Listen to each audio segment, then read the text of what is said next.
VIH 2.0 más allá de la indetectabilidad. Para los que os incorporáis hoy por primera vez y bueno, y como recordatorio al resto, sabéis que este es un programa formativo que organiza Seisida y que cuenta con el apoyo y con el patrocinio de Gilead, a quien aprovechamos para dar las gracias. Bueno, yo soy Concha Amador, soy médico de la unidad de infecciones del Hospital Marina Baixa en Villajoyosa, Alicante, y esta tarde pues voy a hacer de moderadora en esta jornada que es ya la novena. Esta tarde vamos a tratar un tema que desgraciadamente es de mucha actualidad, que se titula Emociones, estigma y exclusión de las personas con VIH en tiempos de COVID. Bueno, como sabéis de sobra, Seisida es una sociedad que trabaja fundamentalmente y su objetivo sobre todo es la calidad de vida relacionada con la salud de las personas que viven con VIH. Es un poco nuestro sello de identidad y nosotros pensamos que como muchos investigadores, que la calidad de vida no tiene que ser ese plus de ahora que estás indetectable, me voy a preocupar por la calidad de vida, ¿no? Debería formar parte de ese concepto de éxito terapéutico en el que sería una pata más, ¿no? Junto con tratamiento precoz, tratamiento eficaz, seguro y sencillo. Pero bueno, hablar de bienestar o de calidad de vida sin tener en cuenta pues, los problemas de salud mental o los problemas neuropsiquiátricos que sabemos que son más prevalentes en las personas que viven con VIH, pues sería sería algo imposible de alcanzar, ¿no? Es algo de lo que nos tenemos que preocupar en primer lugar. Lo mismo que el estigma, ¿no? El estigma pues seguramente es una de las principales barreras o de los principales obstáculos para tener una vida plena.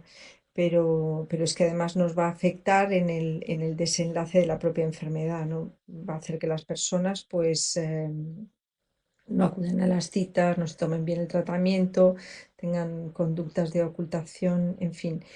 Y bueno, pues por si no nos quedara camino por recorrer, pues llega la nueva pandemia y bueno, pues arrasa todo lo que no es COVID, con lo cual empeora mucho más la situación que ya teníamos. Bueno, pues eso es un poco el planteamiento de lo que queremos hablar hoy y queremos discutir hoy. Y para ello contamos con dos ponentes fantásticos a los que conocéis muy bien. En primer lugar, y los presento por orden de intervención, el doctor Pep Coll es médico e investigador en Ezicaixa, en el Hospital Jaume Trias i Pujol, y él, bueno, pues es el coordinador de IVACAT, que es un programa de proyecto en vacunas. Él, bueno, la verdad es que participa en muchísimas cohortes, pero sobre todo es médico de Checkpoint, que es un centro en Barcelona, es un centro comunitario de atención a personas con transmisión sexual, a hombres que tienen sexo con hombres y desde luego es un pionero en el estudio y en la implementación de la PrEP. Y bueno, él nos va a hablar. El tema de su charla es un poco la visión de todo esto del clínico y su repercusión.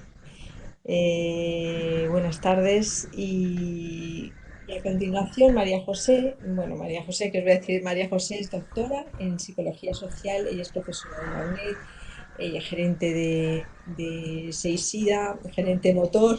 La verdad es que es una persona que, bueno, ha hecho muchísimas investigaciones, trabajado incansable sobre su calidad de vida, sobre el estigma. Y yo creo que es la mejor ponente que podemos tener para hablarnos precisamente de esto desde una perspectiva social y comunitaria. Así que bueno, pues sin más, vamos a dar paso a las dos ponencias. Muchas gracias. Buenas tardes. Eh, en primer lugar, bueno, quiero agradecer a Seisida por invitarme a participar en este webinar y a Concha por la presentación y, bueno, y a Guillermo por hacerlo posible. Eh, yo voy a centrarme, bueno, como clínico, antes, bueno, que está mi declaración de potenciales conflictos de interés, lo que había preparado para mi charla es centrarme en estos puntos. El primero es qué impacto ha tenido la COVID-19 en la atención a las personas con VIH. Después, el impacto emocional que ha tenido en estas personas esta situación. Y por último, quería hablar del impacto que ha tenido la COVID en la prevención del VIH, que lo ha tenido, como veremos después, ¿no? Empezando por el impacto en la atención a las personas con VIH.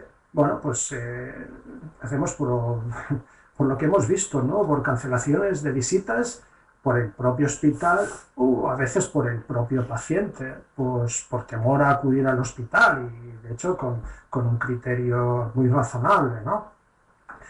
Y lo que perdón, y se ha transformado, pues la mayoría de visitas que antes eran presenciales en persona, se ha transformado en una visita telefónica, sin duda mucho más fría, sin un lenguaje no verbal que nos aporta muchísimas veces mucha información sobre el estado anímico de la persona, y eso pues lo hemos perdido porque la mayoría de visitas eran telefónicas.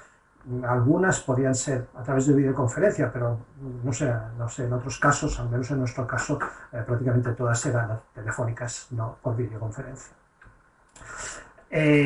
Se han realizado mayor número de pruebas complementarias, no sé si en todos los centros, pero os hablo de mi experiencia en el hospital. Hace un par de meses recibimos un email, una carta del director médico diciendo, mirad, que se ha disparado la petición de pruebas complementarias radiológicas, ¿no?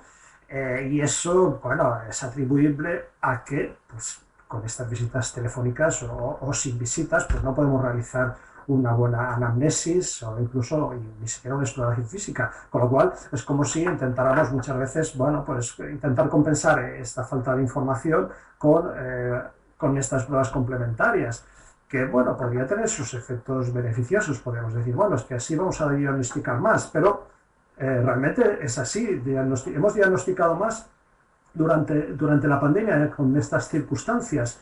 Mira, hay algunos... lo que hemos visto es que no, que más bien hay un retraso diagnóstico de muchas comorbilidades. Hay varios estudios que han mirado a este aspecto y no, pues poco he seleccionado estos, son recientes.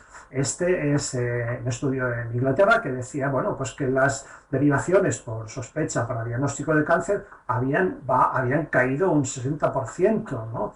Y tal como literalmente como dicen, ¿no? Demostrando un impacto brutal de la pandemia, ¿no? En los Países Bajos, igual, mira, aquí de forma gráfica, en esta gráfica, pues nos señala esta disminución de los diagnósticos de cáncer. En azul, como podéis ver, en azul cualquier tipo de cáncer y en rojo los cánceres cutáneos, ¿no? Mirad, aquí es donde se se empieza a manifestar la pandemia, mirar la bajada, ¿no?, de estos diagnósticos, ¿no? O sea que realmente estamos viendo, pues eso, ¿no?, un impacto en los diagnósticos de condiciones potencialmente graves, ¿no?, como es un cáncer, algunos tipos de cáncer. Este es un estudio realizado en Barcelona, en atención primaria, y también para evaluar el impacto de la COVID-19, ¿no? Y mirad, ellos han mirado diversas condiciones o enfermedades crónicas, condiciones crónicas, pero yo me centro en estos que son algunos tipos de cáncer. Y mira, en todos hay entre el año 2019 y 2020 una bajada de los diagnósticos de prácticamente todos los cánceres. Hay únicamente dos tipos en este grupo que no se ha visto una disminución de los diagnósticos, sino un incremento, ¿no?, que es el de linfomas o leucemias, que sí que ha habido aquí veis, un aumento, y en el cáncer de pulmón, que también se ha visto un aumento. Una explicación respecto a este aumento de los diagnósticos de cáncer de pulmón podría ser lo que decíamos antes. Hemos realizado más radiologías y además muchas radiografías, radiología de tórax debido a la COVID, ¿no? Por este motivo hemos realizado muchísimas radiografías de tórax, con lo cual pues seguramente es lo que explicaría este aumento en el diagnóstico de cáncer de pulmón, ¿no? Hemos podido detectar más gracias a esto. La explicación para el aumento de leucemias o linfomas, la verdad es que yo no sabría darlo. Es decir, que hemos hecho quizás más pruebas complementarias, pero sin una gran rentabilidad. Es decir, no hemos diagnosticado más patologías, como decía, potencialmente graves, ¿no? Y además otro aspecto del impacto que ha tenido la COVID en la atención a las personas con VIH es que, pues debido a a un menor número de visitas y más visitas telefónicas, hemos hecho una menor valoración de la tolerancia al tratamiento antirretroviral, porque recordar una recomendación que machaconamente se transmitía era intentar no cambiar tratamientos, ¿no? Para evitar que la persona tuviera que venir más veces al hospital. Eso significa que a veces pues la persona pues, nos podía estar manifestando pues, bueno, que el tratamiento no era que no se encontraba totalmente bien con este tratamiento y muchas veces decíamos, bueno, intenta aguantar, porque ahora es mejor no tocar, no cambiar las cosas, ¿no?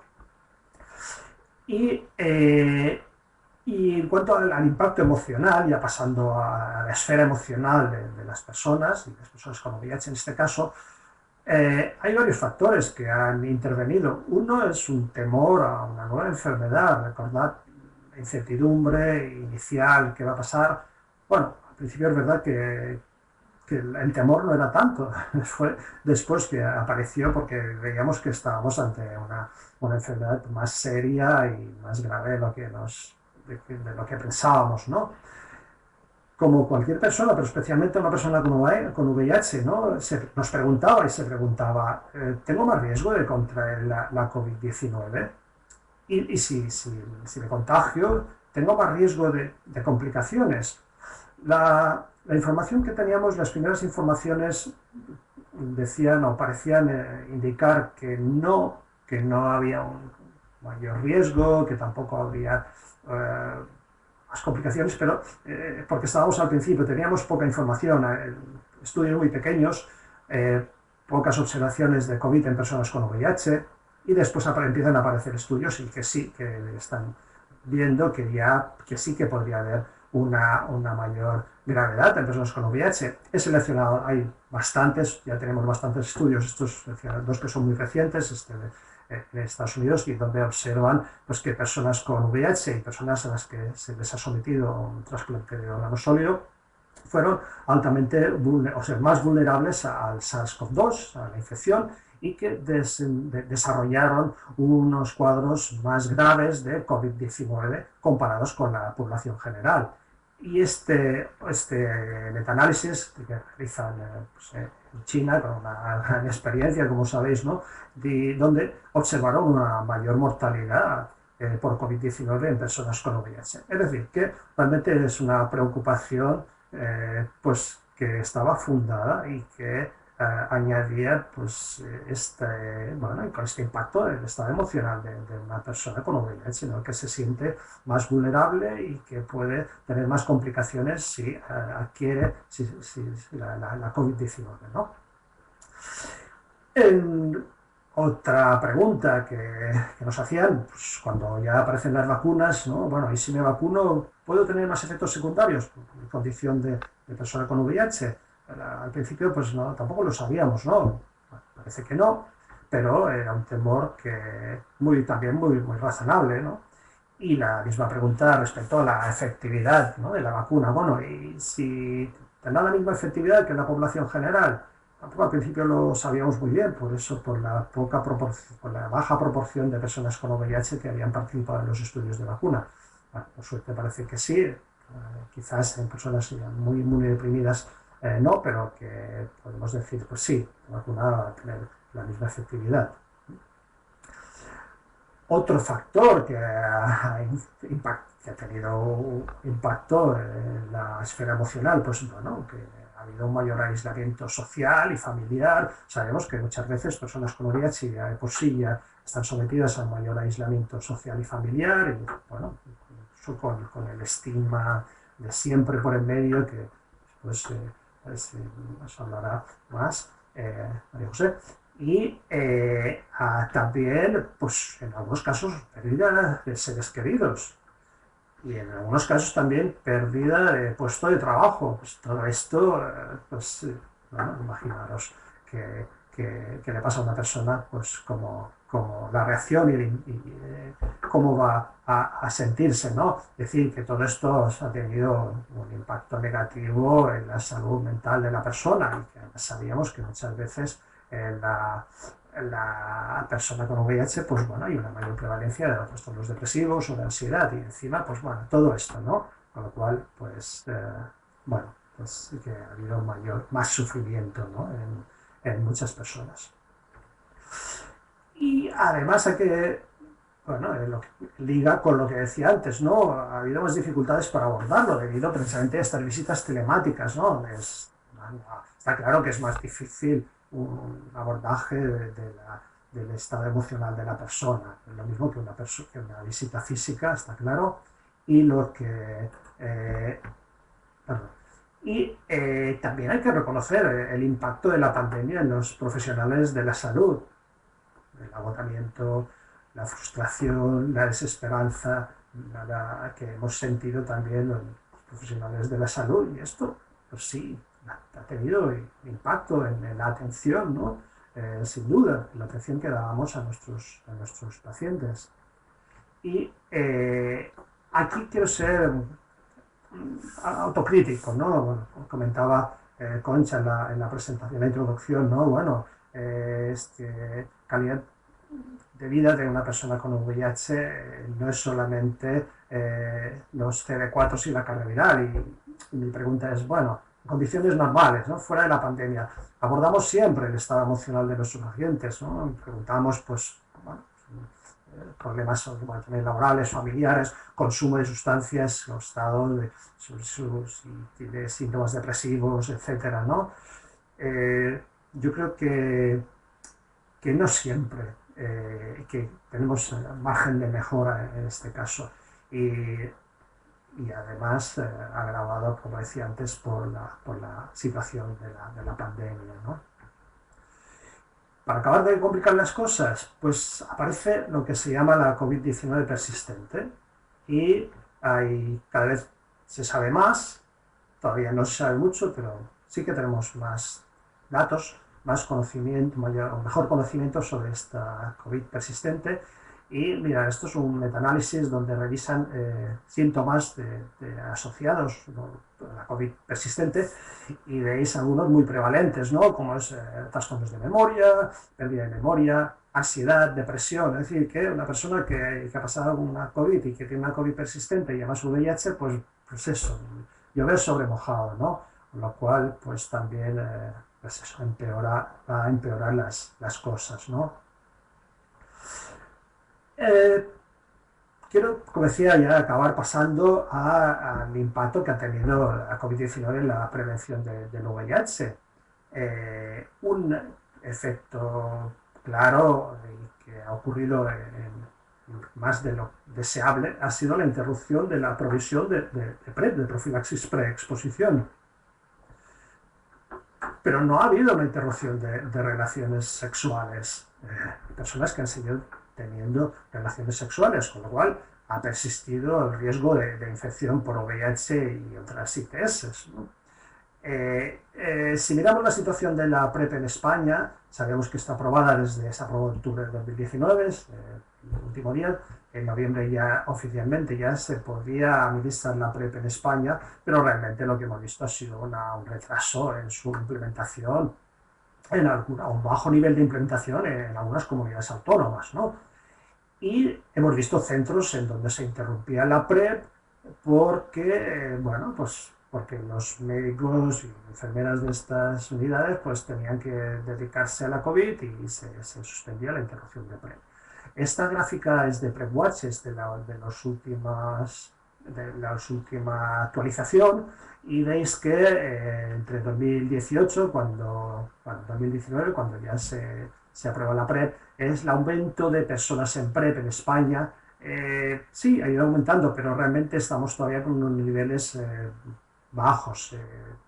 inferiores a las necesidades reales de personas de PrEP en nuestro país, ¿no?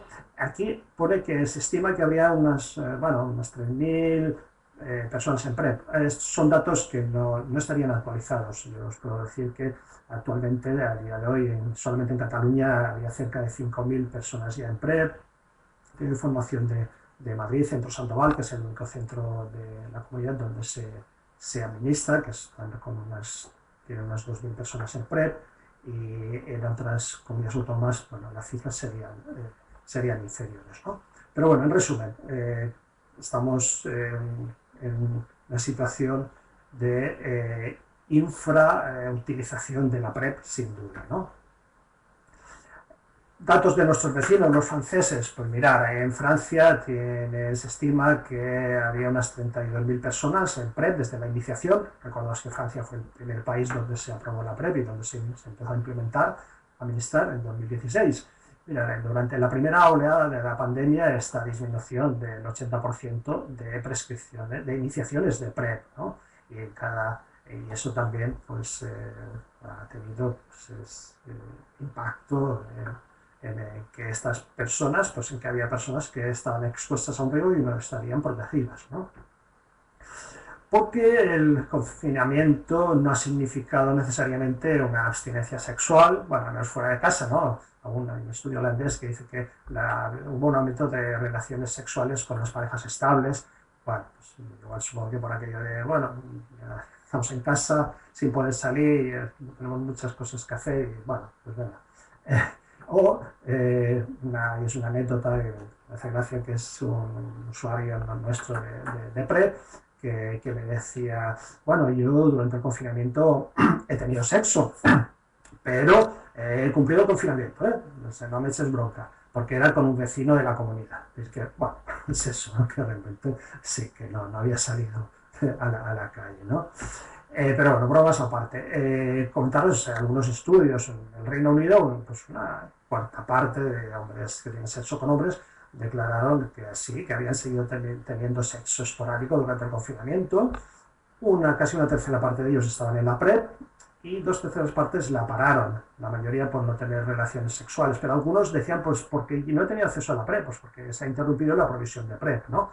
En Estados Unidos, otro estudio pues con unos resultados similares, ¿no? Una tercera parte decía que habían continuado teniendo sexo, aunque con menos parejas, y una tercera parte paró la PrEP por las mismas razones que en el Reino Unido, ¿no?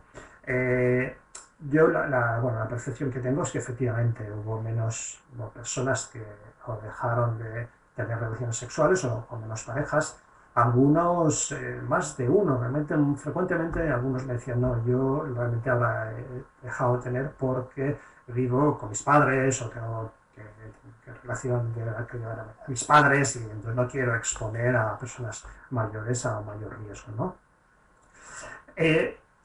Al respecto, ¿no? Siguiendo hablando de, bueno, qué pasó durante lo que ha pasado, si miramos a aplicaciones geosociales para contactos, esta es la más famosa, en el Grindr o Grindr. Esto es un estudio norteamericano donde se preguntaba a hombres gay, bueno, durante el confinamiento ¿has seguido utilizando las aplicaciones? Y pues incluso un 15% decían que la he usado más para ligar, ¿no? Pero que sí que había una diferencia estadísticamente significativa, supongo pues porque tenían más tiempo, porque estaban más aburridos, ¿no? Es verdad que para quedar aquí no hubo cambios, realmente las personas siguieron utilizando, pero no hubo más personas que ligaran más a través de estas aplicaciones, ¿no? Pero mirando esta misma encuesta, si miramos consumo de alcohol y drogas recreativas, vemos que hubo un aumento estadísticamente significativo del consumo de alcohol y drogas. Y eso, como sabemos, pues va ligado a un mayor riesgo de infección por VIH y otras ITS. Así que realmente había un caldo de cultivo donde podría haber pues eso, un riesgo incluso aumentado de infección por VIH y otras ITS, ¿no?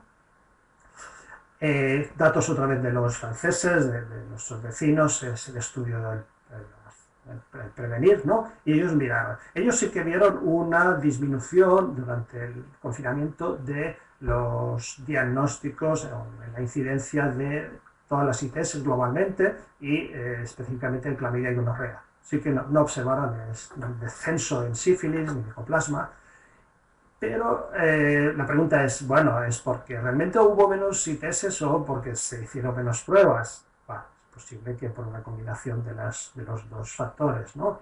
Si miramos en Boston, el Fenway Center, un centro muy grande de atención a personas gay y trans, y aquí mirar en la línea azul y la línea amarilla son el número de pruebas de VIH y de clamidia y gonorrea que hicieron.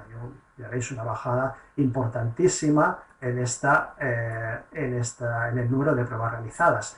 La línea lila son los casos diagnosticados de clamidia y gonorrea, que también un buen descenso, pero cuando miraron a la proporción de pruebas positivas de las pocas que se realizaron, pero qué proporción eran positivas, veis que hay un aumento en la proporción de positividad, ¿no? De casi un 30% de incremento en la tasa de positividad de estas pruebas que se realizaron. Es decir, que ITS siguió habiendo y que incluso aumentaran en algún segmento o sector de la población, ¿no? Y para acabar os cuento lo que hemos hecho o que hicimos en BCN Checkpoint, que es un centro comunitario de detección de VIH y de otras ITS para hombres, sexo con hombres y mujeres trans, ¿no? Y en el noviembre de 2017, es decir, 2 años antes de que se aprobara la PrEP, creamos BCN PrEP para facilitar el acceso y para dar la PrEP a personas que podían beneficiarse, ¿no? Actualmente tenemos unas 1.900 personas, hombres gay y mujeres trans en PrEP. Y pues bueno, porque sabíamos, porque además nos decían y nos pedían continuar con la PrEP, porque pues personas que decían, yo continúo teniendo riesgo, ¿no? Entonces lo que hicimos fue establecer durante el confinamiento, que tuvimos que incluso cerrar físicamente el centro, ¿no?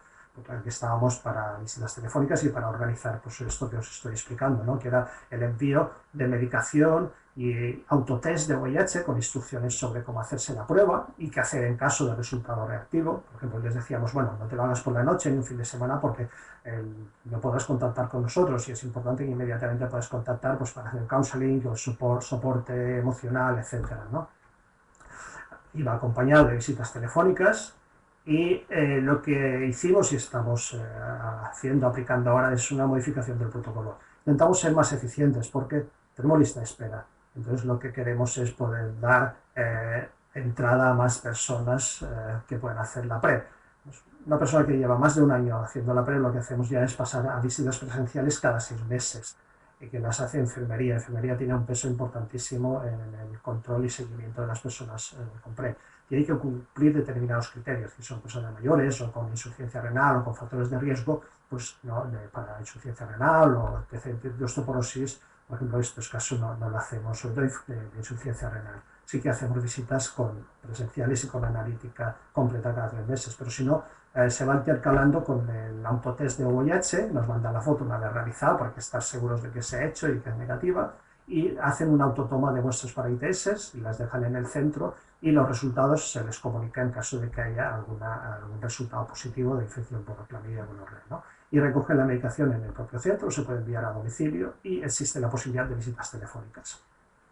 Y lo que vamos a hacer es utilizar esta plataforma, la Lule, que permite videoconferencias, que, como decía antes, bueno, permite un contacto más, de mejor calidad que no una simple llamada telefónica, y dar más autonomía a las personas que están haciendo la PrEP, ¿no? Pues ellos podrán consultar sus analíticas, pueden incluso gestionar el envío, ellos mismos podrían solicitar la medicación, pueden gestionar las citas, se trata de ser más eficientes, ¿no? Y eliminar esta sobrecarga de trabajo que muchas veces es más burocrático y que es fácilmente pues, que se puede eliminar, ¿no? Y ya como conclusiones, pues bueno, la primera es que esta situación sanitaria puede alargarse. Ahora estamos otra vez en una fase más optimista, pero bueno, muchos expertos están hablando ya de una sexta oleada, más leve. Pero bueno, en cualquier caso que tenemos que ser capaces de adaptarnos a estas nuevas circunstancias, ¿no? Y dar una respuesta adecuada. Tenemos que desarrollar nuevos modelos de atención, pero importantísimo es que no perdamos calidad asistencial. Y tenemos y sabemos que la COVID puede tener un importante impacto emocional en personas con VIH. Gracias, bueno, a Gilead y a Selsida no se la doy porque somos nosotros, pero bueno, también les doy la gracia por la confianza y voy a hablaros de VIH y exclusión social en tiempos de COVID. Y en primer lugar quisiera marcar un poco lo que es la exclusión social, porque a veces confundimos un poco los términos o no tenemos claro de toda su extensión, y la exclusión social hace referencia a la situación de desventaja a la que se enfrentan determinados grupos sociales que se sienten apartados de la sociedad mayoritaria. Este concepto lo entendemos perfectamente y que no se puede participar en condiciones de equidad en la vida normal. Sin embargo, normalmente se suele equiparar más la exclusión social a la pobreza, pero la exclusión social es un concepto multidimensional que va más allá de la pobreza y abarca también a personas que pueden estar estigmatizadas y marginadas y que no sufren privación material.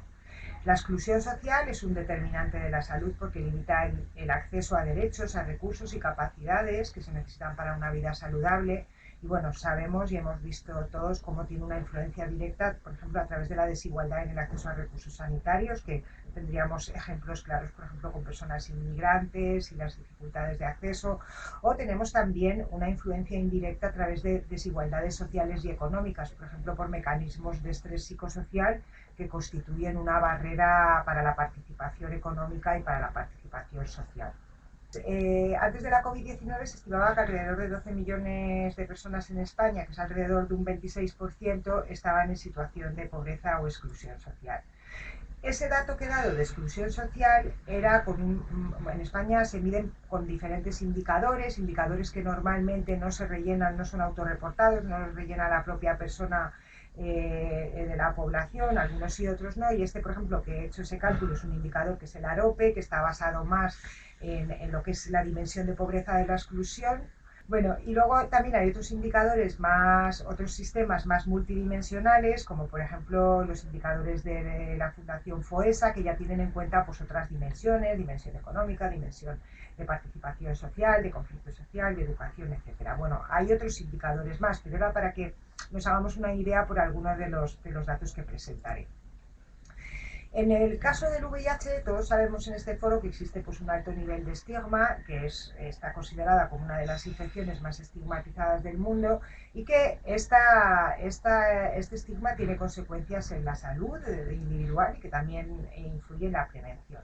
Sin embargo, no había estudios, por lo menos en España, y tampoco creo que muchos afuera, por lo menos no en la revisión que de momento llevamos hecho, que dimensionaran con una perspectiva teórica, o sea, fundamentada teóricamente y no con datos sueltos de diversos indicadores, la exclusión social que puede haber en España en las personas con VIH. Y es por eso que Selsida, gracias al apoyo de Gilead, que siempre está facilitando que podamos hacer estas cosas más sociales, ¿no? Y más de los pacientes, ¿no? Pues hemos realizado muy recientemente un estudio que ha ido dirigido a conocer el grado de exclusión que sufren las personas con VIH en España, también qué dimensiones son las más afectadas y ver un poco qué relación tiene con la calidad de vida y profundizar en las necesidades y en la respuesta que la comunidad está dando a ello. Entonces, bueno, el diseño que hemos realizado del estudio ha sido que el año pasado, durante la desescalada, tuvimos la oportunidad de recoger con la ayuda de varias organizaciones en unas cuantas personas, no muchas, pues indicadores, datos de exclusión social.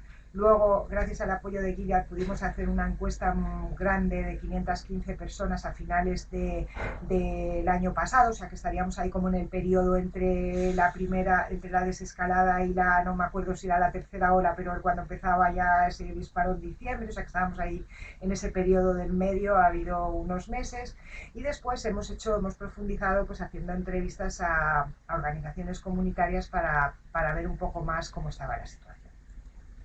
Bien, antes de empezar la investigación esta, pues ya habíamos hecho una revisión para ver un poco en qué situación podían estar las personas con VIH según todos esos indicadores que os he mostrado de FOESA, de AROPE y tal. Bueno, ya encontrábamos en estudios que había hecho SEISIDA que el eje económico estaba fastidiado, ¿no? Porque estaba vulnerado, porque encontrábamos en todos los estudios un alto nivel de desempleo y muy poca formación en general, y también bastantes problemas económicos. Cuando hemos hecho esta encuesta en el cuarto trimestre del 2020, que a lo mejor hace unos años desde nuestra última, en que recogiéramos datos sociodemográficos así con una muestra amplia, pues encontrábamos que efectivamente solamente un 40% de las personas con VIH estaban trabajando y que sumó ahí la cantidad, casi un 18% no tenía ingresos en el momento de la encuesta, y más de un 62%, que veis aquí, ¿no?, que sumando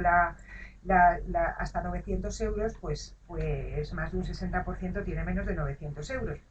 Es cierto que esta muestra de 515 personas no podemos llamarla representativa, pero es muy parecido el dato a otra encuesta que hicimos mucho más amplia hace unos años, con muy distribuida geográficamente, y donde los números de encuestas se aproximaban a la normalidad, donde encontrábamos en el año 2017, creo, 2018, que un 13%, lo que poníamos ahí, no tenía ingresos, ¿no? Sin embargo, pues en esta encuesta ha participado más personas de ONG, y también hemos hecho un esfuerzo por incluir personas que no se reclutan en los hospitales y que puedan estar más en esas situaciones de vulnerabilidad. Así que juntándolo todo tenemos una situación bastante dramática a nivel económico.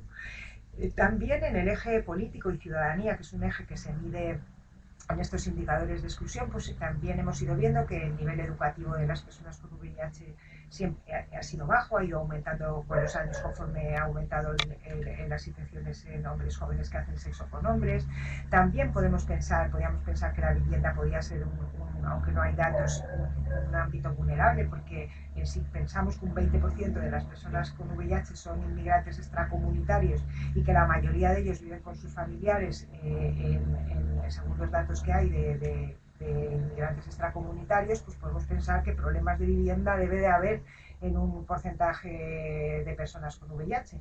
Y también la discapacidad es otro indicador que consideran los sistemas de indicadores, y bueno, tampoco tenemos un registro, pero sí que hemos visto pues que cerca del 20%, del 15% en esta encuesta están en situación de jubilación o desempleo, y vamos viendo también que las personas con VIH vamos envejeciendo, con lo cual pues se avecina, no quiero ser dramática, pero hablo de exclusión, entonces luego hay que sensibilizar, pues podemos pensar que podríamos tener problemas. Pues en esta encuesta que hemos hecho ahora, efectivamente vemos que seguimos igual, que los estudios superiores son del 25%, lo mismo que habíamos encontrado antes, y cuando exploramos la situación de la vivienda, pues vemos que un poco no llega al 60% que afirman vivir en su propia casa, sea comprada, sea alquilada, es decir, la casa de uno. Otros indicadores están relacionados con el eje social y con el eje relacional. Nosotros en este estudio no hemos podido recoger datos no entraba en los objetivos, no podíamos rellenar más la encuesta, pero sí que la violencia de género, hay estudios internacionales que muestran que un 94% en 94 países, más un 89% de las mujeres con VIH había sufrido violencia por motivo del VIH, y también sabemos pues que hay un uso de alcohol y drogas que se va incrementando con otros modelos, pero que bueno, que puede ir un poco deteriorando la calidad de vida o la vida normal de personas con VIH con uso problemático. Está claro que la COVID-19 ha incrementado la violencia, así contra las mujeres en general, o sea que podemos pensar que puede haber pasado con las mujeres con VIH, y bueno, Pep nos ha contado que parece ser que tampoco ha descendido, o que hay vinculado al sexo puede haber también, o así lo relatan, continuado consumo de drogas. En el eje social y relacional de la exclusión, también hemos pensado siempre que estamos en las personas con VIH en una situación vulnerable, porque sabemos que hay un alto nivel de ocultación y de percepción de estigma, con lo cual eso tiene que limitar necesariamente la participación social. Y veis, esto es un estudio de hace no mucho de SEISIDA, en el que un 58% de las personas con VIH afirmaba que solamente gente muy cercana sabía que tiene el VIH y que no se lo contaría a otros incluso aunque se lo preguntasen. Un 14% que nadie sabe que tiene VIH, es decir, solamente un 4,7% habla abiertamente de que tiene VIH, con lo cual la limitación social está bastante delimitada.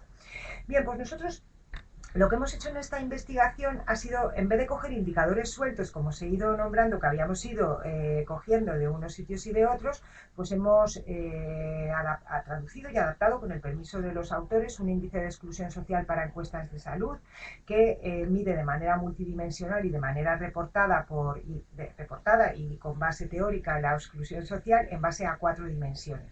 La participación social limitada, que es esa incapacidad de establecer redes sociales o limitación, la privación material, que es esa dimensión que decíamos que siempre se relaciona más con la exclusión de la pobreza, la vivienda, etc.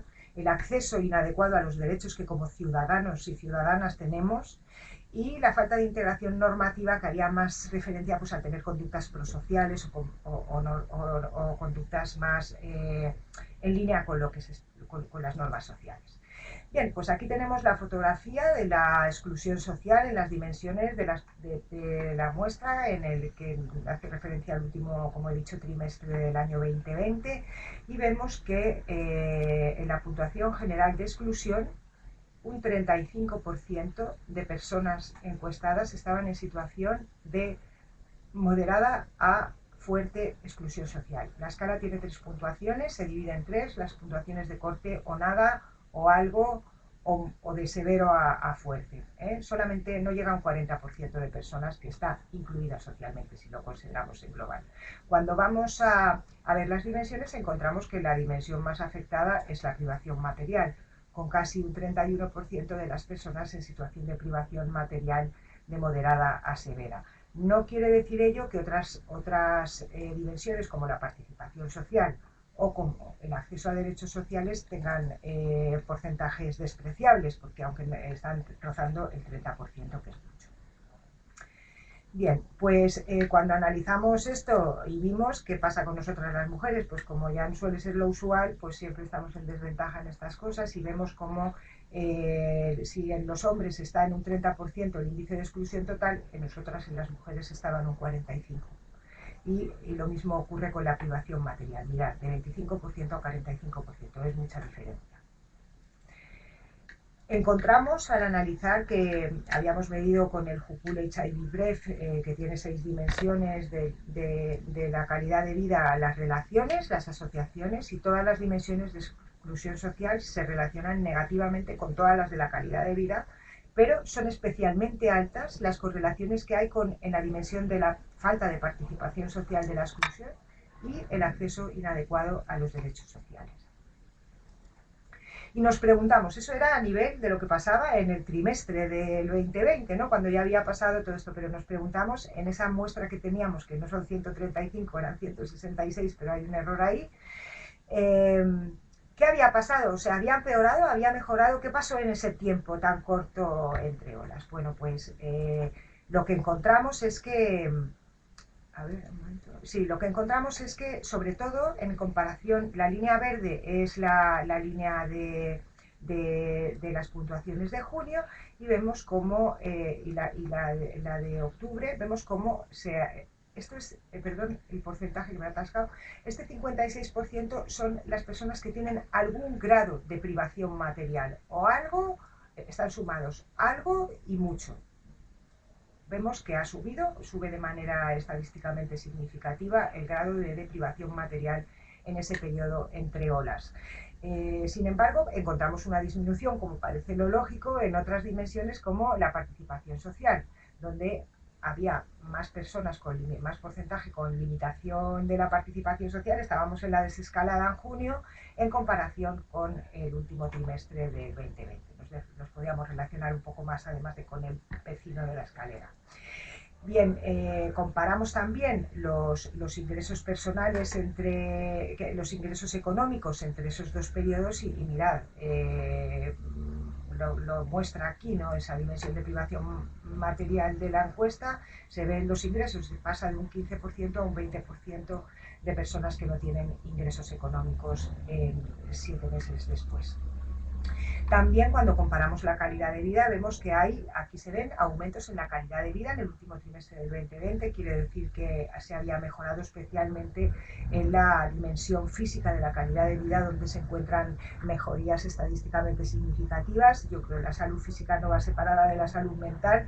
En ese tiempo pues seguramente estar solos o no poder ir al médico o todas esas cosas infradiagnosticadas, en fin, no lo sé, pero y también la salud general también era mejor. Y aquí sí que nos explicamos un poco qué pasaba con esto de la salud física, porque hicimos un análisis para ver qué variables, qué dimensiones de la exclusión social predecían una calidad de vida, una peor calidad de vida en los 7 meses después, en el último trimestre del 2020. Y encontramos que era precisamente la falta de participación social, estar en más grado de exclusión social por limitación de la participación social, la que predecía negativamente la calidad de vida en todas sus dimensiones. Incluso de manera no significativa, pero marginalmente significativa en la salud física, cuestión que con una muestra, en este caso de 166 personas, pues adquiere su relevancia y explica o puede explicar el por qué sí que la salud física era la puntuación significativamente más alta pues es muy importante lo que pudo pasar en el confinamiento, ¿no? lo que afectó esa cuestión. Bien, pues como os comentaba, después hicimos una serie de entrevistas a ONGs que amablemente os habéis prestado a compartir vuestra respuesta o las necesidades y bueno, pues vimos que había en todas las dimensiones de exclusión esos problemas, cómo había un incremento de privación material severa, cómo se perdieron empleos, se disminuyeron los ingresos personales y familiares, las dificultades para adquirir alimentos, para acceder al transporte, para acceder a servicios sanitarios, para realizar pruebas de VIH, los programas como los de la PrEP que contaba PEP. Sí que aquí nos contaron todo el incremento de exposición a violencia en el hogar. Cuando preguntábamos por el tema de las mujeres específicamente, habían disminuido las mujeres, no podrían por diferentes motivos.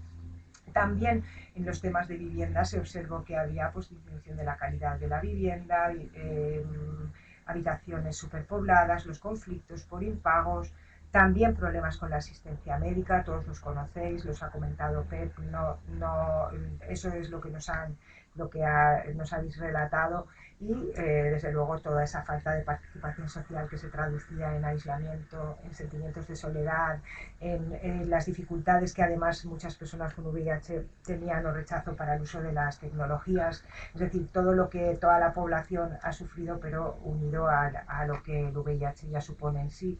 Y bueno, pues en general la carencia de apoyos o los apoyos más débiles se vieron mucho más claramente con toda esta situación, los que ya salen de partida. La salud física y psicológica se deterioró, hubo un impacto en términos de aumento de la ansiedad, de atracones de comida, de preocupación, de angustia, etcétera, etcétera, que antes, cuando estaba escuchando a Pep, y espero que ya guarde la pregunta para luego, que aprovecho, digo, ¿cómo haríamos el diagnóstico diferencial de un COVID persistente, de todos los efectos y el impacto psicológico que ya se tienen además a lo mejor sin haberlo pasado, pero bueno, es un tema ahí, ¿no?, que se verá y bueno, pues también se relata que ha habido pues un aumento del uso de sustancias en muchos usuarios. Bien, pues ya para concluir y que nos dé tiempo a debatir un poco, pues hemos visto que la exclusión social de nuestra muestra, que no es representativa, pero que que no deja de tener 500 y pico personas en que hemos procurado incluir de todo perfil, que es mayor que la población general. Antes os he dado un dato del indicador AROPE, que es solamente de privación económica y del 2019, pero también el de FOESA en 2018 decía que era un 18% de la población española que tenía más en cuenta estas dimensiones sociales, que las personas con VIH que padecen estigmas interseccionales que les exponen a otras formas de estigma como el racismo, etcétera, son los que más la han estado y la estarán sufriendo o la pueden sufrir más. Esperemos que no sea que no se recrudezca mucho la cosa y desde luego reducir la exclusión social sabemos que es una cuestión de justicia. He traído esta frase que me gustó mucho cuando la leí de UNAIDS porque hemos estado todo el rato haciendo paralelismos como el VIH y como la COVID y con la COVID y efectivamente lo que han emergido las dos es como infecciones que se conocían poco, para los que no se conocían ni prevención ni tratamiento, que se han extendido ampliamente por el mundo y que lo que está claro es que han afectado desproporcionadamente a los más vulnerables. Queremos seguir investigando, vamos a pedir a Gilead que nos dé apoyo para ver qué evolución han tenido todas esas personas una vez pasado todo esto y esperemos que la situación vaya mejor o que tengamos claves por lo menos para ver por dónde tenemos que reforzar. Parece clara que la participación social, que es algo que es factible dentro del nivel comunitario, es algo que nos puede ayudar mucho. Así que muchas gracias a todas las ONGs que nos habéis prestado vuestros relatos, vuestros reclutando participantes, también hospitales de Seisida que reclutan siempre participantes y quiero dar las gracias especialmente en mi equipo a Isabel Varela que es máster en Psicología e Intervención Social, que ha hecho las entrevistas, y a Marta Pastor, miembro de nuestra junta o de nuestro equipo, que me ayuda especialmente con todos estos temas de exclusión social. Y gracias por vuestra atención.